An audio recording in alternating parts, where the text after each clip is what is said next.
Throw has to be good. And the people complain about, well, it's too hard to tech in MK11. As it has to be. Throws have to be good. If they're not good, then there's no point in doing the throw. Yeah. If you have a game that's centered around rock, paper, scissors, and scissors is weak, then the whole rock and paper become it's going to overly defining. Yeah. You get second grader scissors that are dull. I don't want to play. At the same time, I also, I don't want like a smooth rock, that I throw for, skipping down a pond. I want a rock that could kill a guy. Yeah, I don't want. Yeah.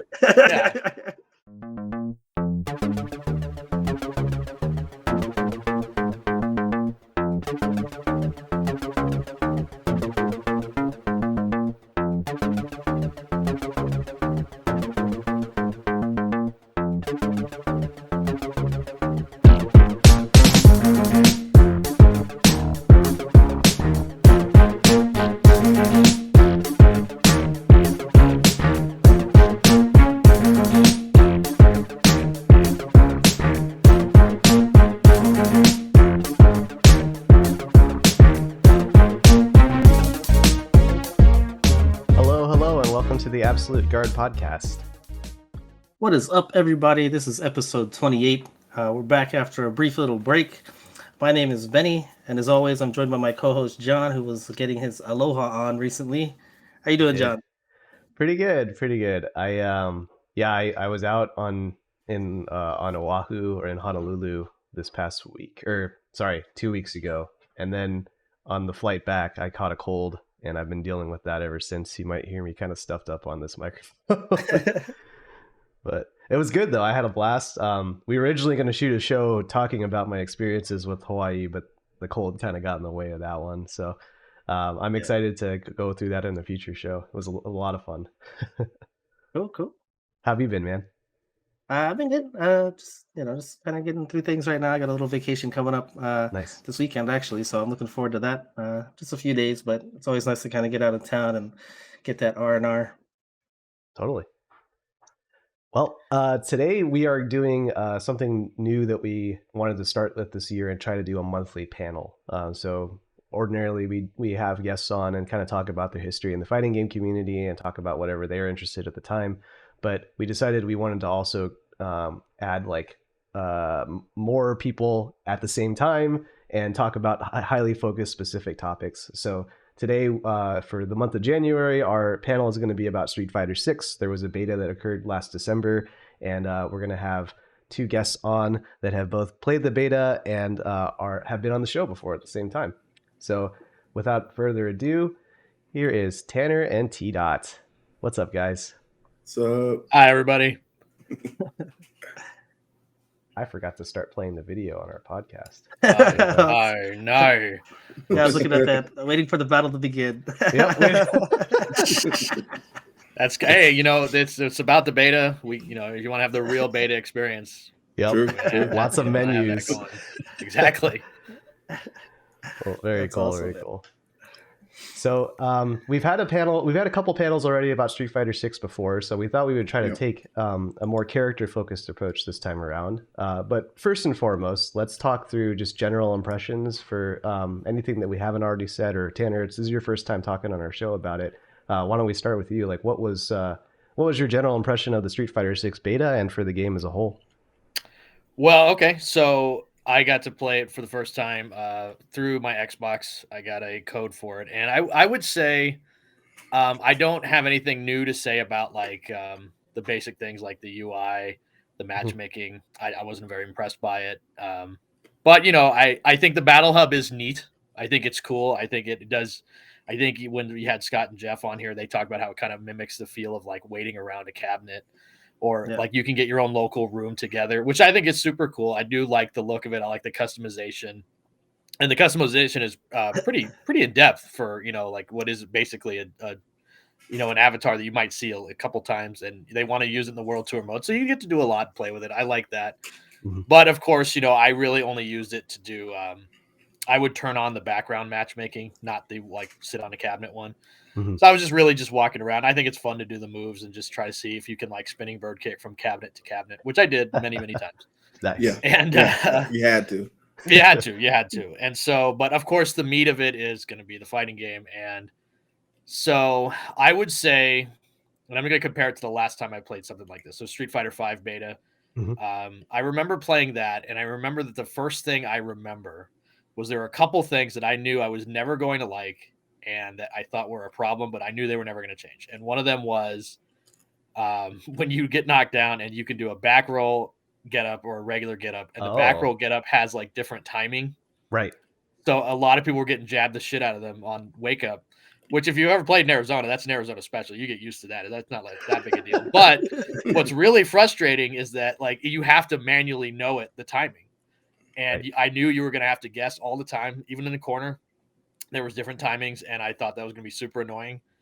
And the other thing is I didn't really think the V system, like I like the idea of the V triggers, although some of them weren't terribly creative. And then, but the V skills in general just felt like bad special moves. A lot Mhm. of them did. And I just felt like it got better a little bit as time went by. Like I'll admit it, but those two things, and then the priority system, which they had in place to make the crush counters really stand out. I Mhm. thought didn't, I really felt like it kind of made people's offense really, it was going to be predictable, but there was nothing you could do to stop it. And Sure. I don't think that feeling, like, I don't think that feels very good. And again, that was just the whole design. They went through the whole life of the game. Everybody was like that. So going into 6, it was really surprising to me to see how much they changed around like the frame data to reflect a completely different game than anything we've played since like Street Fighter 4. I mean, when was the last time jabs were negative on block, and for a reason, I don't think that's done as like an accident or anything like that. It's clearly very purposeful. Right. And also the one thing that like I nearly went to tears over was that I did a back recovery and I noticed it's the same timing no matter what. You just put distance between them. Right. And I was like, oh, that's fantastic because Mhm. and Street Fighter 4 had this too, even before they added the delayed one in Ultra. There was like you could kind of delay your get up a little bit. Oh, And any game that has that, it's just, to me, it's like it's another layer of like, and Guilty Gear has that, which is fine. That's Guilty Gear is a game for maniacs. That's cool. I think that's, you have to have that diversity. But Street Fighter's, a game for basic bitches like me. So I have to, I don't want to have to do that work, and I don't like doing that work. And I'm really happy that now it's like you got the one timing when you do a throw. Sometimes they're gonna get some distance from you. That's fine. But the timing, you're still gonna be able to get a dash up. You're not gonna get punished for doing that. So that's great. And I thought that was tremendous. And then the drive system, I think it's tremendous. I think they really did it. It's really thoughtful. Every part of it seems pretty thought out. 4 and 5, because I always like to put it in like a kind of look at how the spectrum of how Street Fighters changed. Because you could put it in a vacuum and say like, well, 6 is really great, but then when you compare it to what went by, you see how they've kind of changed and evolved over the years, and it's really right. interesting. So with 4 and 5, I think that was when like people started complaining about comeback mechanics a lot. Mhm. And I think I understood why. It was because it's not like a super meter was new, or that you got meter for being beat up. We that's like a commonly accepted thing now. Yeah. But what was different was that Street Fighter 4 and also 5, they had an additional meter that you got for being beat up that was like a super on top of your super. So in Street Fighter 4, you had your super meter that you got like EX moves from, and now supers weren't incredibly useful, but FADCs and stuff like that were extremely useful. And then on top of that, there was another meter that you only used. First of all, you only got it from being beat up, and second of all, you only used it to do incredible damage to somebody. Right. So it was like you had 2 layers of like, I can make a comeback with all these metered moves I have, including one that just does that. So you really had a 2-pronged attack that could do a ton of damage. Street Fighter 5 was like, oh yeah, we weren't a big fan of that, so we're going to go back. Now we have the V meter. But really a V trigger, depending on the character, was like an install super on top of the super you could already get. So you have a character sometime will activate V trigger, do a bunch of crap to you, and then do your super, and now I'm out 30-40% each time. And I'm just like, I don't even know what happened, right? It still functions as a comeback factor. It's right? a still comeback, yeah. Yeah. You're aiding your come now. So the V trigger kind of reminds me like Killer Instinct had the I think it was called the Instinct. Mhm. And it was Yeah. I wasn't a huge fan of that, but I thought the way it worked was okay. And then I think Street Fighter 5 really turned on its head, where it was like that was aiding your comeback so much that now you're going to build a super while you're doing it. You still have all your EX moves, all this stuff. Yep. So I get why people were really frustrated that there's a comeback mechanic where it's like I'm working against 2 different things to just keep people in my lead. Now Street Fighter 6 is interesting. They've turned it on its head. The other meter that you get, you lose for being hit in the certain situation. When you get punish countered, Mhm. when you land on a fireball or something like that, you lose that drive meter. And so now it's not just a consequence of like, I need to manage how much I use it, how much to do, because you can still do like 60% combos or whatever, but you're going to need a level 3 super, which is completely independent from the drive gauge. And then also you're going to have to make sure your drive gauge, you haven't been taking big hits, you haven't been thrown as a punish counter. Right. You know, with all that stuff adds up slowly over time, or you haven't taken a lot of blocks because you can't block a fireball, you got to parry it. You know, I or you're think going to lose the drive meter. like that was one of the big questions we asked in the last panel, was whether or not there was a prevalent comeback factor in Street Fighter 6. And by and large, the answer was kind of like, not really.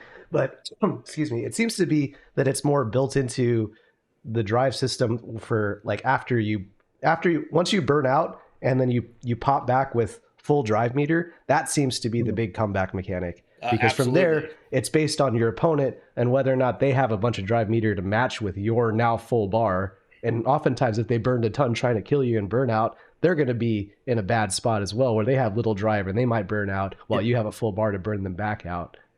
You know, that's exactly right. So it's like, if you aren't careful, even when they're in burnout is not, because when I was under the impression just from watching that burnout was like absolutely unavoidable. You cannot get it under any circumstance, but it's like a natural part of the match. Yeah. You know, there are times where you're going to have to go into burnout, and you know what, it's going to suck, but all you have to do, and of course you're rewarded if you're kind of going in a little bit. I think it builds back a little bit faster, if I'm not mistaken. Yeah. Than just sitting back. So there are, you know, you may in fact go into burnout, but it's not like the end of the world, even though it is a very disadvantageous position, and you get it all back. So to me, it's like, I thought it's clear they very much thought about how that would all play together. And also the other thing is like, it's almost universal. Like, I think High Fight will tweet out a combo video or something where you can see every character in that beta is capable of doing like a 60%-ish combo.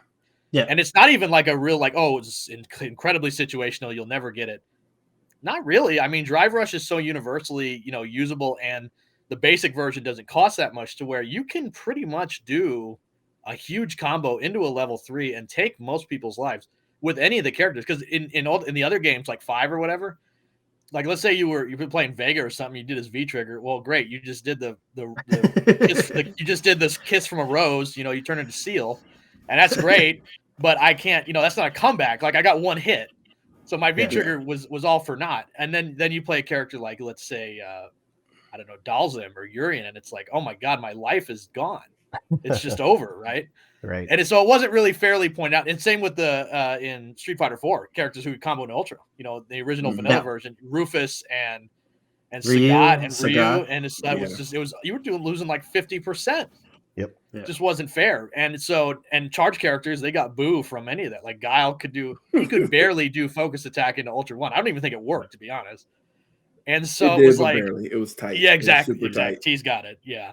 And it was that dumb charge motion. Yeah, anyway, it's trash. But the great thing about it in Street Fighter 5 is that you don't have to rely on something like, you know, it's a charge character, so they can't really do much. No, they added this drive rush mechanic that will super add frame advantage to any move you do, thus letting you combo into pretty much whatever you want. And it makes juggles better, so you can juggle in anything you want too. So if, let's say, you land a drive impact and you're not going to be able to get a grounded combo, but what you can do is drive rush in and get a pretty decent juggle combo, because now your juggle potential is almost unlimited. Like I said, it's just incredibly well thought out, and I think it's going to solve a lot of the problems people had with 4 and 5, where it was like there's like a 2-layered comeback mechanic and 2 levels of meter that let you like turbo activate against your opponent, and then you have to, all of a sudden you feel very pressured. And it's another layer on top of all the mental stack. But now in 6, it's like, well, until they get a level 3, they're probably not going to do a huge amount of damage, but they still could. But also I could do that, and if I'm careful, I can avoid these situations where I'm losing out a bunch because I'm just blocking, because I have parry, which I thought is also a really, really interesting move. And if you're not binding it to one button, I think you're a fool. My left trigger was parry, and I was doing it constantly. Because I was under the impression that there was the recovery afterwards, like you couldn't do anything. I thought you would just, and I was like, that seems kind of odd. It seems a little weak. But of course, now I know, having played it, that all you can do, you can be thrown. Yep. But if you just guess parry, sometimes, you know, you expect like a big fierce normal or something like that. It's just Yeah. fine. You can just do it. And the reward for getting it is not like amazing. Like it's the same frame advantage on block, but you don't get pushed back as much. You can still do the alpha counter from a parry. So if you wanted to push them back or something like that, you could do that. If it's a projectile, you obviously save yourself from the block damage. And even if you can even perfect the projectile one. So you actually get like a really advanced recovery. So yeah, I don't have enough good things to say about it, really. I think they really, and because I thought the other systems were not as well thought out. Yeah, That's how I felt. Yeah. To build on the comparisons between the different games, right? Like I think we all agree that with Street Fighter 4, they basically took Third Strike and we're like, we're not going to do any of that. We're just going to just build our own. We're going to redefine what a fighting game looks like in the 2000s. And we'll take your EX moves, but none of the others. Yeah, basically, yeah. And so we're going to create all these different new mechanics and just kind of throw stuff at the wall, see what sticks, see what problems it creates. And I think there were like numerous problems that were created from 4, like the non-standardization of frame data, knockdowns being really oppressive, and the vortex stuff, DPFADC being really strong. And then 5 tried to fix some of those problems, but the solutions created problems themselves, right? And so 6, in my mind, represents a refinement of 5 solutions while also still keeping a lot of the spirit of what made 4 fun. So an example that I'm really happy about is the punish counter system, where like dragon punches on block and getting crush countered in 5 was actually something I really enjoyed, because it actually added a little bit more risk to your DP, especially because there's a complexity creep or a control creep problem where the easier you make a DP, the less powerful it has to be. Like the easier it is to actually like mash it out, because they were way harder in older games, and so they just happen less. But if they're easy to do, then it becomes really strong, and it defined a lot of what I think 4 was. And so they kept that from 5 to 6, where now you get punish countered hard, and they actually took it a step further and said, if you get a whiff punish, if you block anything unsafe, you get a punish counter.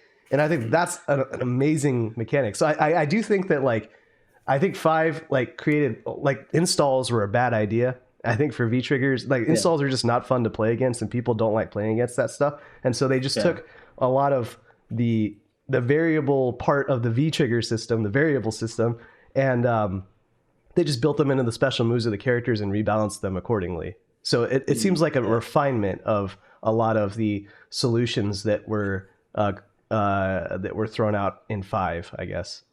Yeah, exactly. So, I mean, you talk about like what Tanner was talking about in terms of like when it came to 4 and 5, right? You had the ultra and the V trigger, right? That was the comeback mechanic, and the flow of the match. A lot of it was like, okay, I'm beating you. Okay, now I gotta watch out because you activated whatever V trigger, or I gotta watch out for doing certain things because I might get hit by this ultra that does 500 or 600 damage, right? And I feel like with 6, there's more with the burnout and with the drive meter usage. There's more kind of a back and forth flow, because like even if you do, like say for instance I do burn you out, like that doesn't guarantee that I'm going to win, right? And it doesn't guarantee you a comeback mechanic for you to come back and beat me. It's like, okay, can you weather the storm? And then it's just like, okay, now you got your meter back. How are we going to go from here? Like, what's my meter situation? Okay, you got full bar. Is he gonna press? Is he gonna play, defensive, or is he gonna burn EX moves? Like, that's a whole nother, like I think for me that's a much better flow. Like I like that a lot better than the whole like, okay, let's swing the defenses, and then okay, now we're swinging all the way back the other way. I think the thing that comeback factors, like the thing that sucks to play against a comeback factor is that, by and large, comeback factors have been implemented like how Tanner put it, where if you get hit, you get the bar. So if I'm the opponent and I'm like, well, I need to hit them to win, so me actively playing the game the way it's supposed to be played creates this awful scenario. Versus in 6, and in 6 though, it's like, well, I can actually choose to not burn my drive and keep that to play around them getting their drive back. And so it ties the comeback mechanic to player agency on the aggressor. And so from then on, it's like, if I got robbed somehow, and I'm like, okay, well, the comeback, it's because I burned all my drive. There's a choice that I made, and so I felt like I have some control over it versus me just trying to play the game and then just getting blown up for it, Yeah, exactly. Because like that, I think that's the best thing about the burnout system is that like, yeah, it could come because like they're being really oppressive and you're being really defensive, but it could also be from like you being absent-minded, or just for you going in too hard. You're like, oh, I think this is gonna kill them. Go for your combo, and then you're burnt out and they're still alive, and now you have decisions to make. Are you gonna keep being offensive knowing that you're at a disadvantage, or do you want to sit back and try to wait until you can get some drive back? Yeah, it's your choice. And as all you guys have pointed out, like a recurring theme is all you were talking was that, well, now I have these options. And I felt like, everybody talks about how like player expression is like a really big part of fighting games. But I think it's kind of difficult to put into words sometimes what that means. It's kind of like a vibe, it's like a thing we all know, but we don't know how to like say. And I think if you want like a concrete example, so this is my concrete example I go to, because I like this character a lot, but I would never play her because she's so boring all the time. It's Cammy. So Cammy in 4, even in Street Fighter 2 Turbo, her moves most of them are terrible, and they have like one use, like they're a combo ender. And then it's like she got a dive kick, but it's like she got a dive kick. Wow, it's spectacular, amazing, incredible. Like what a move! I've never thought of that before. So the only new move she's gotten in years is a dive kick. And then so like in 5, so now we're in 5, her bad special move that's been bad for 30 years, the spin knuckle, that's now her V skill. Yep. It's plus on block, great, still not very good. And then her V trigger is her 2 moves that are situational, of uppercut and a combo ender. You can now use them twice in a row, and it burns out the whole V trigger, and it does more damage. That's great. But the real truth was that you were never going to pick that V trigger 2 where she gets like the kind of command grab thing. You were going to pick V trigger 1. You were going to on block. You were either going to sweep or you're going to stand fierce into the V trigger activation. So you're going to be plus on block. And then you were going to, and if you got hit, you were immediately going to use all of it. There was no point in saving it. There was no point in picking another V. Even the other V skill, I think, is pretty bad, if I'm not mistaken. Like, I think both of them aren't very good. But most people pick V skill 1 and V trigger 1. And there is no other option. Like, if you're being even if you're like casual, I think very quickly you'd realize like V trigger 2 stinks. Like, there's nothing good about it. V skills, I don't even know how to use. So I'm just going to get hit. I'm going to get my V trigger and I'm going to use it. There's no room when you play. Like, there is no like, oh, I know Zhao Hai's Cammy and I know someone else's Cammy. Like, I could tell the difference between them. You couldn't. It's impossible. It's just the way the game is, right? And I think that's what the V system would do a lot of times. Like T pointed out, like where like you're beating up somebody. There is no stopping someone doing like a really long move. Like this is a classic for the first year of Street Fighter 5. Chun-Li crouch medium punch into V trigger.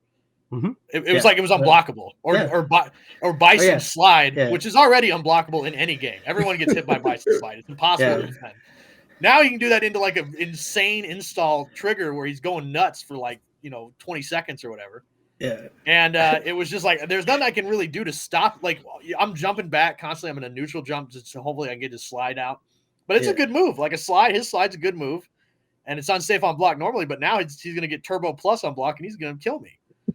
So it was like you said, the options of how the game flows, and I think Benny said this, the flow of the match, really at this one point, you're going to get people who they might go a little bit aggressive, but they're going to be careful because they know the instant the defense slips, they're going to do one move, a sweep or whatever into V-trigger, and now the momentum is shifted off of nothing but, the match just playing out as it normally would. Now in Street Fighter 6, as you all mentioned, it's kind of like an actual fight. Someone might go ham for like 30 seconds, but in the process, they've gotten tired. And now they can't do the cool moves. So now when the defensive swaps, it's really in your opponent's court to take advantage of you being tired and not being able to like do moves, but you still have access to super. So it's not like you're completely helpless. You've got a reversal. I think every level 1 super is invulnerable, or if it's not, then like the level 2 one is. So you've got an option. There's always a reversal option. They made sure like, okay, even if you're, in burnout and cornered, you can still avoid the drive rush that would, or the drive impact that would knock you into the wall. Yeah. There's still a way out. Oh, unless you're out of super, then just God help you. I think even from a spectator standpoint, your idea of somebody getting tired, right? Like the drive gauge is essentially a stamina gauge. And I think that's really easy for like a spectator or a casual player to really grasp and be like, hey, that thing is yellow right now. It's not green. That person's more tired and they can't do as much as the other person can. Yep. It's very simple. And the character looks tired. They get like a defensive posture. Yeah. They're all gray. It just looks like, and it's not a dumb stamina meter like MKX where it's like it's only for run and like combo breaker. That didn't make any sense. Nobody liked it. That's why it's not back. But it all flows together. I think it's a really interesting mechanic, and even you'll see people go into burnout and then they're still waiting. They've got a level 3, so they do a quick cancel into level 3. Yeah. They end the match, even though they got burned out. All they were waiting for was one more mistake. And also, John, you pointed out, this is a great thing too, is we know now from Street Fighter 4, it was not a good idea to throw the baby out with the bathwater. I think it was wrong to forget everything mechanically about Street Fighter 3 while still wanting to keep the characters and keep the EX meter. So what's nice about 6 is it really does feel like, hey, we remember focus attack. We actually liked some parts of it. We also felt some of it was abusable. So it being a free move that could crumple you on counter hit, well, we took that away. But now you can still get the crumple, but it's more reactable now. So you really have to think about it, but it's very strong in the corner. So there are situations where you can still use it just as strong as it was in Street Fighter 4, but without, being able to cancel into it from a dragon. It's got the high committal of 5, right? The high committal of like, if I'm doing drive impact, if I can't dash cancel out of it like focus attack. I can't feint with it, everything. I got to go all in. Yeah, and it doesn't, and you can't just build like a super meter just by using that on fireballs or something like that. So it's really, you have to use it for the situation you're going to use it in. And then from 5, they took, like you mentioned, the punish counter system. They've expanded it to like all normals and all whiff punishes. So it's like, it's a great, and it no longer has that dumb shit priority system attached to it, where crush counter is like, Rashid's crouch fierce was only so good because you couldn't beat it. Like, it's not like the move like has this most amazing hitbox in the world. It does. It has a great one. But the real reality was if you threw out a crouch medium kick or something and you were kind of late, you got crush counter, and there was no way of beating it. It was going to be beat because of the priority system. That's gone. So that's not a big problem. But also from 5, I think a lot of those V triggers were actually really cool. They just needed to not last as long, and they needed to be maybe a little bit more high committal. So like you'll see like Guile, Blanka, Ryu in a little bit of ways, they've kept the V trigger that they had, but now it's like a super move instead of just, and you said the V skills got made into actually good moves. Instead of just crap special moves that you use at V skill. Now it's like it's a good move that you can do as part of just the normal character. So characters not only feel better, but it's like they kept the parts of 5 and 4 that were actually pretty good. Just the whole package around it. And like I said, it's remembering the older games and building upon this piece, and this piece, instead of just going, well, that whole thing was trash. Let's not talk about it. I think they took Street Fighter. When they were starting Street Fighter 6, I think they said we need to put a parry in this game because that's what everybody wants. And then they built everything else around it. Yeah, I think it's very clear that parry is a huge part of the game. Even though you'll see a lot of footage, a lot of people don't use it that much. I think it's just because they're new to it. Sure. It will become like one of the most used moves for anybody, and it's like crucial to the game. It's crucial to how you get around, because like you said, if you block, you lose the drive gauge, so you can't just block everything. You're going to have to parry. You're going to have to make the reads sometimes when you're getting battered down in the corner and somebody's throwing these big moves at you. If you got to guess parry on them, and sometimes you might get the perfect parry, and then all of a sudden you get to take the momentum back. I 100% agree that parry was the building block upon which they built this whole system.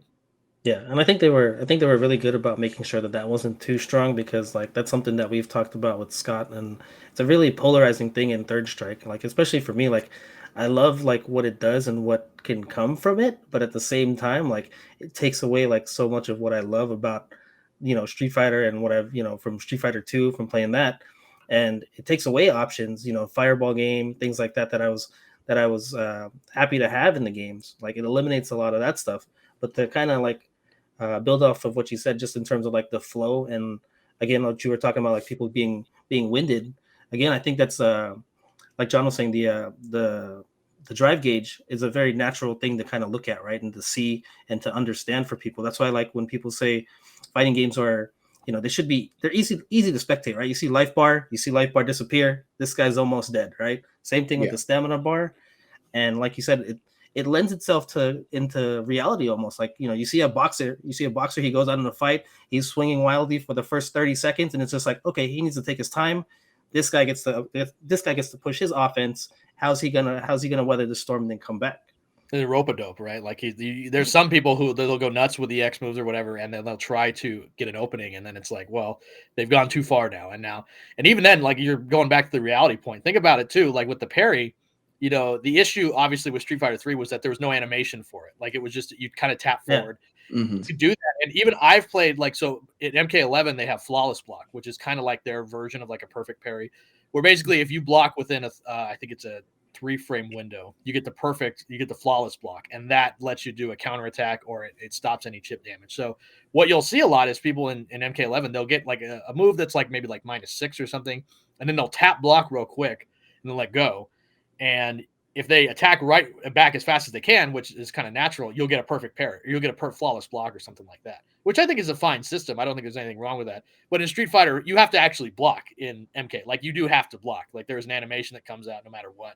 Street Fighter 3, I believe, like at a high level, there are characters you can do that. Like, just like, you'll do a sequence and you walk up and you kind of dial in like a crouch forward. Right. Yeah, it's an obvious select. Exactly. So it's like, because there's no animation, we've known that for years. If there's no animation to a certain move or mechanic, you can take advantage of that through the system by tricking it, which is all well and good. But like you said, it leads to abuses and stuff like that. And also with the parry now having an animation that comes out no matter what. And I think it's a good thing, because when parries are bad, it's because they're only useful in a specific situation. It's like, oh, this one only does lows, or this one only does highs. Right. This one only does overheads, which sometimes it's like really specific. It's like, why would you even think of that? Now this one, it just does everything but throws. So, and in a fight, if you ever watch like a kung fu movie or something like that, people don't really block. They kind of like they deflect like a move, and then they're not blocking per se. So that's what it looks like when they're doing the parry too. Especially Chun-Li's, where she's like, yeah, she's doing the thing. Like that's what it looks more like a fight would. Like, you're kind of deflecting a move, and they reflect that in the game by the block advantage doesn't change unless you do a perfect parry. Right. So it's like you're parrying the moves, you're putting it off, but it's not like the attacker is losing out. Whereas in Street Fighter 3, I think even no matter what the parry you did, you're going to get massive frame advantage. Also, like from a casual perspective too, like if you like, Street Fighter 3 notoriously failed at arcades, right? Because no one really liked the game and no one understood it. And by the time Third Strike rolled around, everybody had kind of given up on it, but for mainstream appeal. And I think a lot of that had to do with the fact that parry wasn't really, not only was it not very good in the first 2 iterations, but also that you don't see it happen. And it's hard to use for beginners, because you need to know what move they're going to do, right? Like to parry it at the precise timing. But for 6, you can just press and hold the button, and then like as you said, Tanner, the character does an animation. They glow blue, and so it rewards like lack of skill out of the gates, so to speak. If you're just trying the mechanic out, versus if you saw someone use a parry at the arcade, you would never know, because you'd have to watch their stick. It's already an intermediate move by default. Right, exactly. Like, it is a move. Like, it's kind of like how in Tekken added the low parry. But that's Tekken is already an esoteric game. To add a mechanic that doesn't have any sort of, like, you would never even think it. You don't see it come out until it does, right? Like, you low parry, someone's like, crouching kick or something, and it works. But it's like you never see it. You would never know that unless someone sat down and told you, hey, did you know, by the way, that you could low parry? It's you probably find out when somebody did it to you. When someone did it to you, and you're like, that's bullshit. Yeah. So it's like, they obviously wanted something to where it was like, you need that visual sense of, like, very, very visceral, like, oh, that's what this does. Like you said, John, and having that and making it good is the other combo, right? I think the fact that you can press and hold it is a huge deal. Like, I played God of War recently, and Kratos has a counter in that game. But if you press and hold it, instead of, like, you can tap it for a high reward counter move, or you can hold it for just a guard. And so when you marry those two together, like, that's basically what the Street Fighter 6 parry is. But the downside to that, and what makes this game more unique compared to just iterating on 3, 4, and 5, is that parry is a button, which means cross-ups and high-low are not as powerful anymore. And then that has great ramifications across all Street Fighter games, really. Yeah, well, with one caveat, right? They're not as powerful without the throw option. Right. So it brings to the forefront, okay, throw has this purpose. You have to use it. Right. Because otherwise, because you don't want it, because, throws, like, you don't want them to be, like, they're not good enough to use. If they're not good enough to use, then it's like Street Fighter Tekken Vanilla, where throws not only were slow, they didn't really get you anything because you could roll out of it. They had to add the gray life damage. Gray life, and that they could throw, right? And you could throw the roll. Right. So there was a purpose to the throw, even though it was much slower now, and the range was even worse. You still had this purpose for it. MK11 does this too. So in MK11, the only way you can duck a throw is to duck it and without blocking. If you block, you can be thrown out of block, and you cannot tech a throw while you're blocking. So the big thing in MK11, and this is kind of in most MK games now, is like knowing when to let go of block and just crouch so someone's high attack whiffs or their throw whiffs, and you can do huge damage on the whiff punish for it. But if you don't, or if you're not careful, sometimes you'll let go a throw and someone does a combo string where the second hit hits mid and you weren't blocking. So your crouch was hit, it was for naught. Or you get a little too comfortable blocking and someone throws you and the throw does 14%. A lot of characters get Okizeme from it, or they get like a good setup from it. So throw has to be good. And the people complain about, well, it's too hard to tech in MK11. As it has to be. Throws have to be good. If they're not good, then there's no point in doing the throw. Yeah. If you have a game that's centered around rock, paper, scissors, and scissors is weak, then the whole rock and paper become it's going to overly defining. Yeah. If you get second grader scissors that are dull, I don't want to play. At the same time, I also, I don't want like a smooth rock, that I throw for, skipping down a pond. I want a rock that could kill a guy. I don't want. Yeah. 24-pound paper. I don't need 20. Yeah. Need the whole just give me the whole box. Paper. Yeah. Just give me the whole box. Don't give me boys that want hammer mill, baby. So, just real quick, we've been talking a lot about general impressions. Why don't we move a little bit to the beta characters? Again, this is kind of a free for all. We're going to go more structured on the upcoming characters pretty soon here, but like any standout characters that you thought were really good that benefited from these drive systems we've been talking about? Luke, 100%. Oh, yeah. Really? I think absolutely. I think so. Luke, the thing about him is that in Street Fighter V, we understand now why he's so good in 5. It's because he's obviously built for 6. Yeah. And when you give him like better frame data than what 6 is, he becomes kind of nuts, right? Like, wow, his crouching jab is extremely good in Street Fighter V. Whereas in Street Fighter 6, it's just, it's your average jab. It's got the same frame data, it's negative on block. But now in another game where it's +2 on block and he still has the stand medium punch that he can kind of hit confirm, it's just a completely different character. So in 6, his fireball I don't think is as good as it is in 5. Like, I think the ranges are shorter, but it's still extremely good. Like, he's got a really good fireball. And then with his drive rush, it's like his combos that if he lands like a jump in and he's able to land crouch fierce, man, he's doing huge damage, and he can launch you again. He can launch you multiple times because of the way his moves work. And now also like he can do like stand medium kick, which is already a really good poke. Now he can kind of buffer like a drive rush into it. Get some really good situations where that he gets huge damage just because he was kind of throwing out a really good poke on top of his already pretty immaculate fireball game, which luckily doesn't work full screen. Like, he has to, kind of play within your range. But to me, like, I thought he definitely, he stood out to me as like, the only thing I didn't get about him was I don't understand his level 2 super. I don't get why it's there. I don't get what it does. Like, it's a move. Like, it feels like it's a move. Like, I don't really think like, oh, well, I had to use the level 2 over the level 1. Not really. Yeah, I see that with Ken's as well. I think that the damage level 2s as opposed to the install level 2s all have like hyper specific utility. Like Chun's SA2 is jump cancel, fireballable, and jump cancelable, which means drive recovery as well during the jump cancel. But for Luke's, I think it just ends, right? So it's just more damage, I think. Yeah. Which is fine, I'll take it, but I don't need to. Yeah. And Ken's does more damage, but his level 1 side switches. So I think if you don't want to side switch, you go for the level 2. But again, those are like hyper specific. I don't really know. I think Ken's level 2, I think also it's much like his third strike one. It's incredibly fast. So like as a punish move, it's probably like there are uses for that. But no, I would say Luke, Ken. In fact, I'll talk about Ken. Ken, a lot of people seem to be emo about. I don't understand why. He seems like a fairly good character with a lot of options. He's got a lot. There's a lot of moves. His special move list, I was scrolling. I'm like, when does this end? Yeah. So many moves that he's got here. And they all have a purpose to play, and obviously a lot of it is based around like when you get him to sit still, then you can start doing the kicks, because like I think technically you can interrupt all of the kicks in the low kick one, but the low kick one you have to like do as fast as you can.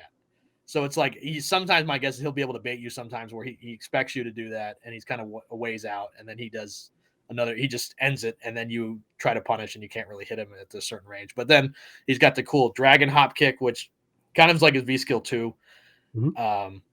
He's got the run, which gets him different moves. He can take you to the corner super fast with his Tatsu. So it's like if he gets like a decent punish, he'll do the run of the Tatsu, and all of a sudden you're like halfway across the screen and you didn't even know what happened. He's got a throw loop in the corner, and I don't even know. I don't know if he has a mid screen, but definitely in the corner. Like he can throw and then just walk up immediately and do throw again. He's perfectly in range to do it.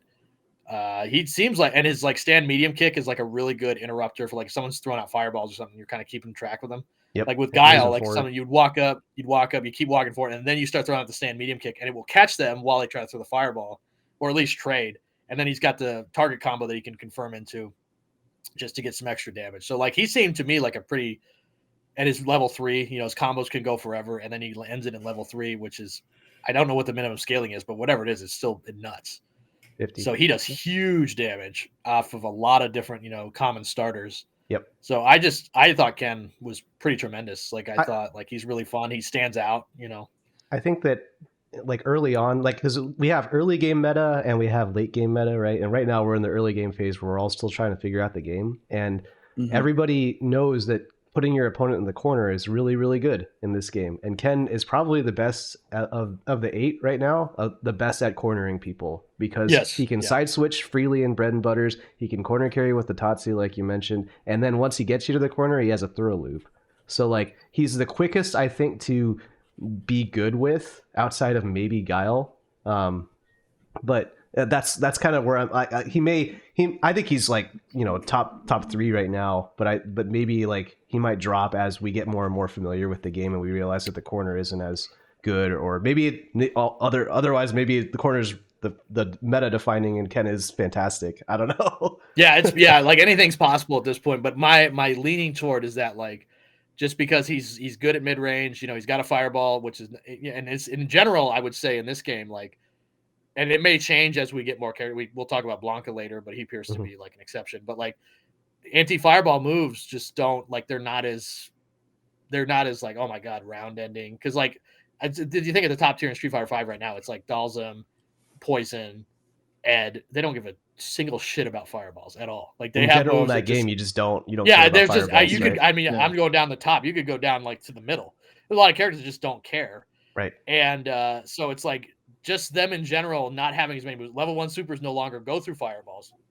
So you don't have like an automatic kind of, I can react to this move. Unless it's like a level 3, which is still a pretty expensive, you know, go through a fireball move.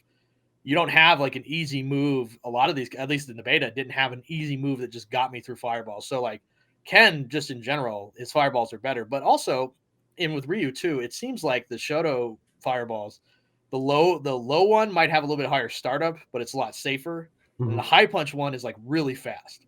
Like the startup might be like 12 frames or something like that, which is like, I think that's a significant increase from 5, if I remember right. 5 is like, I think it's like a 14, 15 or something like that. So they're faster. They've got more recovery, but also like it seems like fireballs in general just they scoot across the screen a little faster. Yep. They're just better in general. And obviously this is most noticeable with Guile and Chun-Li, but even Ryu and Ken, their fireballs are a lot better and they're very good, especially their EX fireballs. Ryu's in particular is really, really good. And Ryu's got the Denjin install fireball too, which takes advantage is also the priority system in this game. The fireball priority system. Fireball priority system, yeah. So yeah, his Ryu, the other thing about him that's really good is that anytime he gets like a basic knockdown, like he doesn't have to do much, but he can get that Denjin power up out. You know, if he lands like an Ender and a Shoryuken or a Tatsu or something like that, he'll get it. And then it's like, well, he's got this really great fireball I got to worry about now. And, or he can get plus frames with the quarter circle forward low kick that he's got, which is, I think also is now there's no gap when you do it from crouching medium kick. So he's got like a gapless special that he can do instead of having to do the fireball, which I imagine at some point someone's going to parry in between that and make his life painful. But he's got a move that will counteract that. So I thought, and Ryu also, you know, his problem in 5 was that his normals aren't actually very good, which hurts him a lot. You know, if you don't have good normals in 5, you can't really, you know, defend yourself against people. He just had high damage. Now in 6, he's got the high damage, but his normals aren't bad anymore. You know, he's got a really good, his crouching media kick's really good again. His stand fierce, you know, I think you could buffer a drive rush from it, and it's just like, man, it's just this huge meaty move you throw out there, and it'll beat a lot of moves just on a tip box alone, and he drive rushes into it, and he does huge damage. Yep. His overheads in general now like that they're not unsafe, which is Street Fighter 5. I never understood. I had no idea what they were thinking. Where every overhead was like -8 but it did like 30 damage or whatever, 60. It didn't do very much damage, to be clear. And on counter hit, only some characters could get a full, some sort of combo from it. But now it's like, well, yeah, it's a little overhead that does like 80 damage. It's good, and but it doesn't have to be unsafe. Now you can drive rush from it, which is really nice. But now they're plus on block. And then they're plus on block, which is even more dangerous. But just in general, Yeah. I think it's a good idea to make like a little overhead is like -4 or whatever on block, but it does a little bit of damage. And so reuse is good. His solar plexus strike is definitely where the money's at, though. That move that's the best it's been in years. Plus on block by default. Yep. I think he still gets a combo from it on hit. I think he'll get at least a crouch jab, maybe. So he seems like it's like that's what Ryu has been wanting for a long time. Some new moves that kind of sew up some of the old holes in his game, and fireballs need to be better. And now they are. So he just, he seems like he's in a really good position. His donkey kick is finally in like the base version of a game, and it's not added in a weird side game later. So he get damage. He can get his fireball game going. I do agree with John that Guile is also another obvious standout. Yeah, like if you're like a footsies pervert and you love like doing one poke and just walking back and forth, Guile's like, God, his crouching medium kick hasn't been this good since like World Warrior. Like that move is crazy good. He's moving forward good. He's just forward advancing. It's like +4 on hit or something crazy. So it's like he gets massive advantage from it. Punish counter low forward also. You can whiff punish with it, and then it becomes +8, which means you can link a flash kick afterwards. Oh, for God's sake. It's like the punish counter system really accentuates characters that don't have cancelable normals because you can still get shit afterwards. Right, you can just link something. Yeah, you can link just a move. And like his like if you get into burnout and he does his level 2, oh my God, you lose so much health so quickly. Yeah. He just pounds you with booms. So that's like a really good, his level 2 is really good. His level 1 is really good. His level 3 obviously is a great damage ender. He just has it all. His Sobot kick is really good. His upside down kick is massive range. He can just do it kind of whenever. Now, obviously, you've got the drive impact. So him having uncancelable normals, that could bite him in the rear end at some point. But drive impacts are still slow enough that I think you're not going to get, totally drive impact just by one, kind of mistiming it. It's got to be a significant read to really eat. And I think a lot of people would run into Guile and be like, well, I'm trying to drive impact him, but it doesn't seem to work. And it's like, well, he's got pretty good recovery on his normals. Like, honestly, it's going to be tough. So his back fist is now plus, if he gets a hit on it. So it's like you're trying to rush in and he does the back fist and it's combo on hit. He's plus on block. He's just, to me, like a spectacular character. He, to me, was like, if I was going to rank the characters in the beta that I thought were the strongest, he would probably be number 1. Yeah, I would have him at number 1 as well. Yeah, I just felt like he had everything you could want, and all of his supers had a very good use. His air throws seem really, really good in this game. His air throw is tremendous. It's just there was nothing bad I could say about him. I just think he had, and the fact that he can do like crouch medium punch in a target combo, or he could do the stand medium punch into a target combo. So he's got like easy ways to build a charge while he's doing a move. So, the common like, oh, well, I have to be good at charging to be able to do these combos. Like in Street Fighter 5, it's not that hard, but like you still have to learn like when he does stand medium punch into crouch medium punch, you've got to learn the timing to get a full flash kick charge. Now it's like you just do the crouch medium punch, double target combo, and you'll get it. Chun's SBK is kind of like that too. I think down up charges are going to be a little bit easier overall. Actually, to the point where I want to think about that for when we talk about Dee Jay later too. Yeah, I felt that with Chun-Li too. Like and I think when she's in her stance, I believe she doesn't have to charge, right? Correct. Yeah. Yeah. So the down up is just literally down up. Yeah. Chun-Li, I remember when I saw her stand fierce, you could go into the stance. I was like, Jesus Christ, what are they? What's going on? Like come on. This movie's been so good for like again another like 20 years. They're gonna make it even better. It's funny is there's a Chun-Li Discord that I'm part of, and of course there is. A lot of Chun-Li players are really down on Chun in Street Fighter 6 because what on earth is because going Stand on? Fierce isn't as good. It's got 13 frame startup, which is way slower than like a Ryu Fierce. And well, that's true, but and then everybody gets blown up by drive impact. Now, I'm saying that because I don't agree with that. Yeah, you're just saying what the talking points are. From the casual standpoint, they think Stand Fierce sucks, but I think it's actually incredibly good as a whiff punish. It's so interesting to hear that people think it is. Because think about it now. Go ahead. Instead of just a whiff punish that you go, because I think in other games, like you could link into super afterwards. That was like a pretty good thing. Like I know in Street Fighter 5, I think you could super cancel it in Street Fighter 5. Yes. I think that was like, and then in Street Fighter 3, obviously you would just link right into the super. Mhm. But now it's like, okay, what if she could get like a full ass combo from Stand Fierce? Does it only cancel into the stance or does it cancel into other moves? Only stance. Okay, which like you said, it's a very they've thought that. They were like, okay, Yep. do we make it cancelable? No, that's insane. Okay, what if it was just one move? And they're like, all right, that's fine. Right. So it's like, and her fireball, this is the best it's been since like Street Fighter Cross Tekken. I mean, this move is super good. Yep. Recovery's great. It lasts forever. I don't know why. So across Tekken, her weakness is having specific anti-airs. She's still really good. She's still like top 3 in that game. But of course, yeah, they gave her a DP in this game. Yeah, so they now did. She can put fireball and DP. A down one too. I don't even think you have to do the motion, right? I think it's down. Yep. So it's like they gave her that. It's really good. Her Hazanshu is now no longer a shitty V skill move. Like it's just a decent move. Yep. She doesn't have a weird floaty up dash thing that I don't know why she had in 5. So it's like everything that was like cool about her got kind of sewn into this. And the stance, there's a couple moves I don't quite understand how to use from it, but like, obviously the advantage is like, you get that medium kick that's clearly there. Like if you get like stand roundhouse as an anti-air, go into the stance, go into that medium kick, and then go into spinning bird kick or TP or something. Like it's clearly there to be a special cancel from a long range move. My guess is also help with Stand Fierce. And then she's got the slide from Street Fighter V as a option from the stance as well. She's got a safe overhead. I believe it's a safe overhead. That is special cancelable too in the drive rush and stuff too, right? Like I think it's like a conversation starter instead of like just a move that ends pressure. It's -2. It's 2 hits, so it's confirmable, and then it's 2 hits, so it can be difficult to parry as well because you got to parry both sometimes. Right. And then it's really good.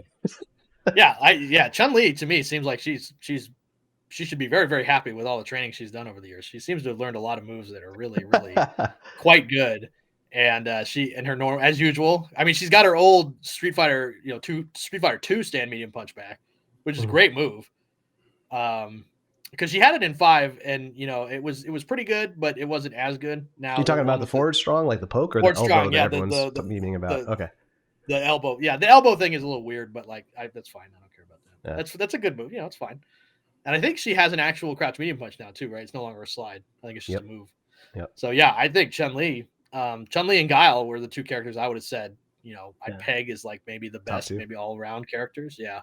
Okay. Other characters you at least understood their weaknesses to an extent. Chun-Li and Guile, I just don't understand it yet. I only had 3 days or whatever, so I'm not going to figure it out. Sure. I would say the characters that were the most difficult to understand, and I'm not shocked, this happens all the time, are the newer characters. So like Jamie and Kim. Jamie, I did understand that like with each drink he gets something better. So like obviously the first drink I believe he gets the dive kick, and I think he gets that target combo from his jabs, which is a pretty good move. It's his jab is really good range. It's pretty good at just kind of with jab, and then he can full damage confirm it into like a pretty good, pretty decent damage. And he's got that the breakdance kick, which goes through fireballs, but it's probably like a 5-head read that you have to do because it's pretty slow. I think most anti-fireball moves in this game are kind of like that, where you just have to preemptively do it and guess. Like Hazanshu is like that. I think Ken's Ken has an anti-fire. Oh, the hop kick thing? The hop kick, yeah. Yeah, and then Kim's slide, like you just got to go for it as opposed to Kim's slide felt like it was at least not her Bushin slide, her down forward medium kick. That one seemed like it was instantly anti-fireball, but it's just a regular slide. It didn't do that much. Like, it's just a hit. Like I think even the frame advantage is pretty minimal on hit. Like I don't think you can link into a combo. And speaking of her, I felt like that was to me the biggest thing I didn't quite understand was like when she's like pressuring you and stuff like that, there are little tricky things. Her teleport move is kind of tricky. Like if you weren't expecting it, then she kind of gets momentum from those moves. I never checked to see if she gets the like better frame advantage, like a drive rush. I don't think she does, but she gets like a little momentum hop into like, she's back in close again. But I felt like you'd have to keep doing that over and over again because she pushes out really fast. And also she doesn't really like have really good linkers into other moves. Like I think only her, I want to say her crouch medium punch was the only move that did that. Everything else was kind of like a, you got to confirm it. You got to 2-in-1 it like right away to get something. You're either target comboing or you're drive rushing. Exactly. Or low strong as a starter, which isn't plus. So it's not plus. It's like it's an ender, right? Like it ends the kind of the frame advantage. So like to me, you'd have to go back into the teleport or the one where she comes up right above you. But even those are predictable. I mean, that's she's going to come out the same way no matter what.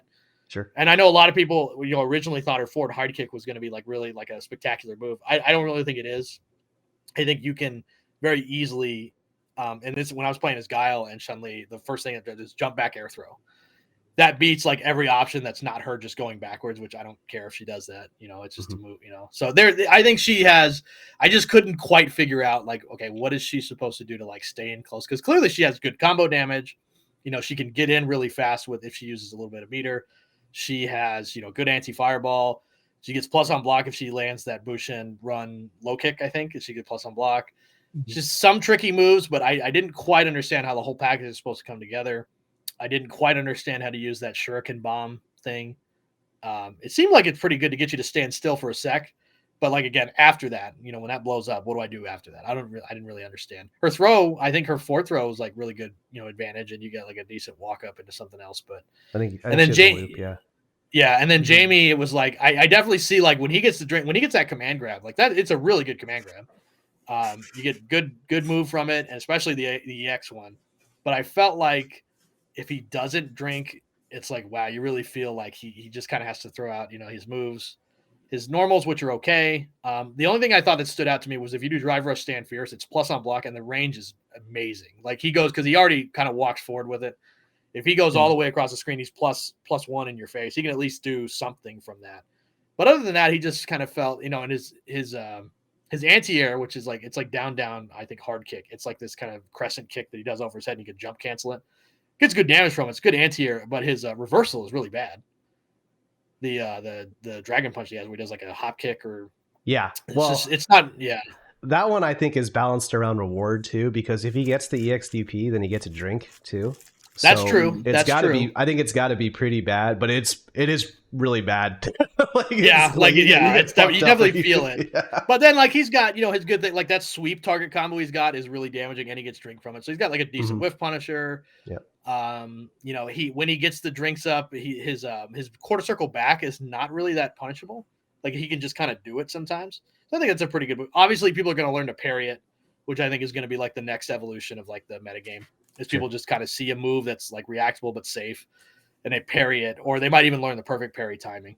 So he to me, I couldn't quite get a handle on what he's supposed to do, but I thought the pieces were there. It just he might have to take a little bit more work. Sure. And then Jury, who I thought was pretty good, but she was a little bit slower. So I think for her, she's got big normals, but there is some commitment to them.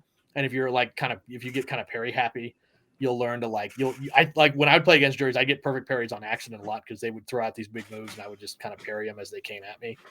But obviously her fireball's great. Yeah, her fireball's great. Her dive kick is really good, and she does great damage, especially with that level 2 super. So I there are good parts about her, and I always thought I liked the idea that they took from 5 where she gets like different moves for a different level Fujihin charge or whatever instead of just a different fireball.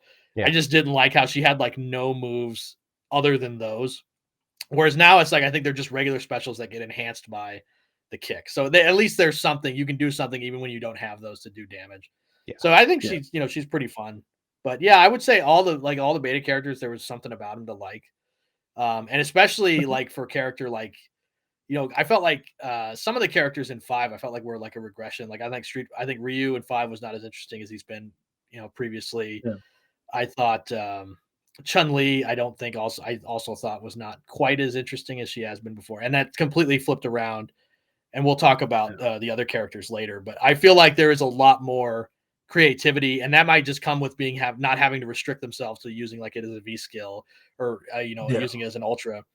To have all these special moves that you can play with. And they have a different use for each of them. There's this clearly intent and thought in a lot of these moves, whereas I think some characters before it's like we're just going for nostalgia. We'll figure out how to balance it later.